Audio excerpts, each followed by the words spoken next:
علیکم دوستوں، میرا نام محمد عبداللہ ہے۔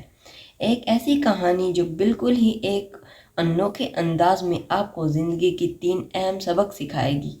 ان 3 باتوں میں سے اگر آپ نے ایک بات پر بھی عمل کر لیا، اس کو اپنی ذات کا حصہ بنا لیا، تو میں گارنٹی دیتا ہوں کہ آپ اپنی زندگی کو ایک نئے انداز میں جی پائیں گے۔ کسی گاؤں میں ایک مزدور رہتا تھا۔ وہ مٹی کھودنے کا کام کرتا تھا اور روزانہ کھیتوں میں جاتا، وہاں سے مٹی کھودتا اور اینٹیں بنانے والے ایک بھٹے پر بیچ دیتا۔ اس کام سے اس کا گزر بسر ہو جاتا تھا۔ ایک دن مٹی کھودتے ہوئے اسے ایک چمکتی چیز اس مزدور نے زندگی میں پہلی بار دیکھی تھی۔ وہ دراصل قیمتی ہیرا تھا، لیکن اس مزدور کو نہ تو اس ہیرے کی پہچان معلوم تھی، نہ ہی وہ اس کی قدر جانتا تھا۔ اس نے وہ ہیرا ایک دھاگے میں باندھ کر خوبصورتی کے لیے گدھے کے گلے میں لٹکا دیا۔ ایک دن وہ مٹی لے کر بازار سے گزر رہا تھا تو ایک دکاندار کی نظر گدھے کے گلے میں لٹکے ہوئے ہیرے پر پڑی۔ اس دکاندار کو بھی ہیرے کی پہچان اور قدر کا علم نہیں تھا، لیکن اسے وہ چمکتی ہوئی چیز پسند آئی تھی۔ اس نے مزدور سے کہا کہ وہ چمکتا ہوا پتھر مجھے دے دو۔ تھوڑی بات چیت اور بحث کے بعد وہ مزدور 20 روپے میں وہ پتھر دینے پر راضی ہو گیا۔ دکاندار نے خوبصورتی کے لیے اس چمکتے ہوئے پتھر کو اپنے ترازو کے درمیان میں لگا دیا۔ ایسے ہی کچھ روز گزر گئے۔ دکان پر آنے والے ہر گاہک اس پتھر کی خوبصورتی کی تعریف کرتا، لیکن کوئی بھی اس کی قدر اور قیمت نہیں جانتا تھا۔ ایک دن اس دکان پر ایک جوہری آیا۔ اس کی نظر اس ہیرے پر پڑی تو وہ فوراً اسے پہچان گیا کہ یہ ایک بیش قیمتی ہیرا ہے۔ اس جوہری نے یہ بات اس دکاندار پر ظاہر نہیں ہونے دی اور معصوم بن کر پوچھا کہ یہ چمکتا ہوا پتھر بڑا خوبصورت ہے، یہ تم نے کہاں سے لیا ہے؟ تو دکاندار نے بتایا کہ ایک مزدور کو مٹی کھودتے ہوئے زمین سے ملا تھا، اس نے اپنے گدھے کے گلے میں لٹکایا ہوا تھا، مجھے اچھا لگا تو میں نے اس سے 20 روپے میں خرید لیا۔ وہ آدمی بولا کہ یہ پتھر مجھے بڑا پسند آیا ہے، تم مجھے بیچ دو۔ وہ آدمی بولا کہ یہ پتھر مجھے بڑا پسند آیا ہے۔ پہلے تو دکاندار نے بیچنے سے انکار کر دیا تھا، پھر اس جوہری کے اصرار کرنے پر آدمی بولا کہ یہ پتھر مجھے بڑا پسند آیا ہے۔ پہلے تو دکاندار نے بیچنے ہی سے انکار کر دیا، پھر اس جوہری کے اصرار کرنے پر دکاندار نے کہا کہ ٹھیک ہے، میں تمہیں بیچ دیتا ہوں، لیکن میں 100 روپے سے کم نہیں لوں گا۔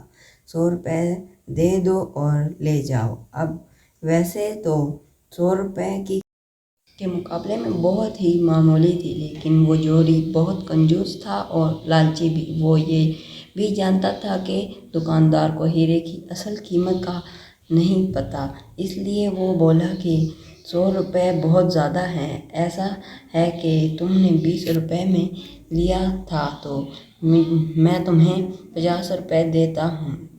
لیکن وہ دکاندار ضد میں آ گیا اور 100 روپے پر ہی اصرار کر رہا تھا۔ جوہری نے سوچا کہ کل دوبارہ آؤں گا تو 70 روپے میں خرید لوں گا۔ اس گاؤں میں تو کسی نے 30 روپے کا نہیں خریدنا۔ اسے کوئی فکر نہیں تھی، وہ وہاں سے چلا گیا۔ اس شام ایک بزنس مین اس گاؤں سے گزر رہا تھا کہ اس کی گاڑی خراب ہو گئی۔ گاڑی کی مرمت کے سلسلے میں اسے بازار آنا پڑا۔ بازار میں اس کی نظر دکان کے ترازو سے لٹکے ہوئے اس ہیرے پر پڑی۔ اس نے فوراً اسے پہچان لیا اور دکاندار سے پوچھا کہ اس نے یہ کہاں سے لیا۔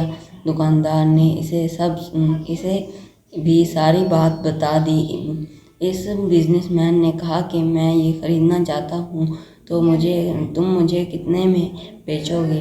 دکاندار نے یہ ہچکچاتے ہوئے کہا کہ میں 100 روپے میں دوں گا، اس سے 1 پیسہ بھی کم نہیں کروں گا۔